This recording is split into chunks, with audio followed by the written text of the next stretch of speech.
રાજ્યમાં આયુર્વેદના નામે લોકોના આરોગ્ય સાથે છેડા કરતા અને યોગ્ય ડિગ્રી વગર તબીબી પ્રેક્ટિસ કરતા તત્વો સામે હવે રાજ્ય સરકાર કડક વલણ અપનાવવા જઈ રહી છે. સુરત ખાતે આયુર્વેદિક ડોક્ટરો દ્વારા યોગ ગુરુ પ્રદીપ જોટંગિયા વિરુદ્ધ અને અન્ય નકલી ડોક્ટરો વિરુદ્ધ કરવામાં આવેલી રજૂઆત બાદ રાજ્યના આરોગ્ય મંત્રી પ્રફુલ પાનસરિયાએ ગંભીરતા દાખવીને કડક કાર્યવાહીની ખાતરી આપી છે. મુખ્ય વિગતો અને આક્ષેપો: યોગ ગુરુ પ્રદીપ જોટંગિયાના નિશાના પર કામરેજ સ્થિત આશ્રમમાં આયુર્વેદના નામે સારવાર આપતા પ્રદીપ જોટંગિયા વિરુદ્ધ આયુર્વેદિક ડોક્ટરોએ મોરચો માંડ્યો છે.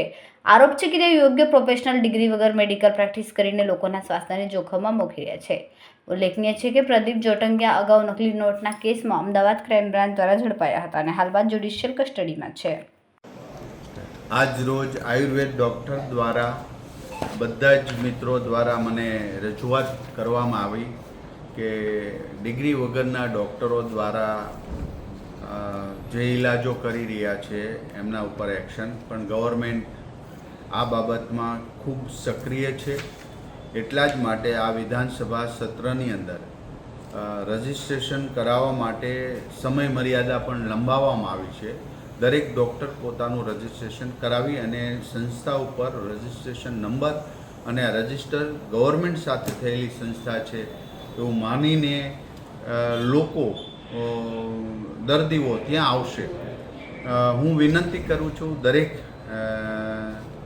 પરિવારજનો ગ્રામ્ય સુધી કે આવા માન્ય ડિગ્રી પ્રાપ્ત કરનારા ડૉક્ટરો સાથે જ પાસે જ દવા લેવી જોઈએ.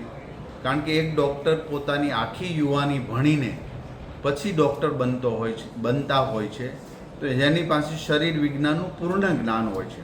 તો મારી દરેક લોકોને વિનંતી છે કે ડૉક્ટર પાસે જ દવા લેવા જાય અથવા ઓપરેશન કરવા જાય અથવા તો તપાસ કરવા જાય.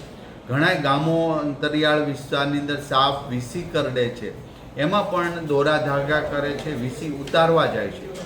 આ લોકોને પણ વિનંતી કરું છું, દવાખાને જવું જોઈએ, 108ને બોલાવો. 108ની અંદર પણ વ્યવસ્થા રાખી છે કે કોઈ સાપ કરડે, વીસી કરડે તો એને ઇમરજન્સીમાં એ ઇન્જેક્શન કે વગેરે આપી શકાય.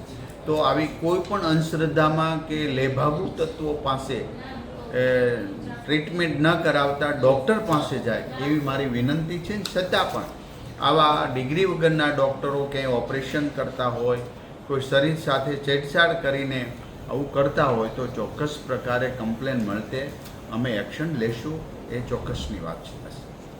કેમેરામેન હર્ષદ પાટીલ સાથે સુનિલ પાટીલ, સમય મીડિયા ન્યૂઝ, સુરત.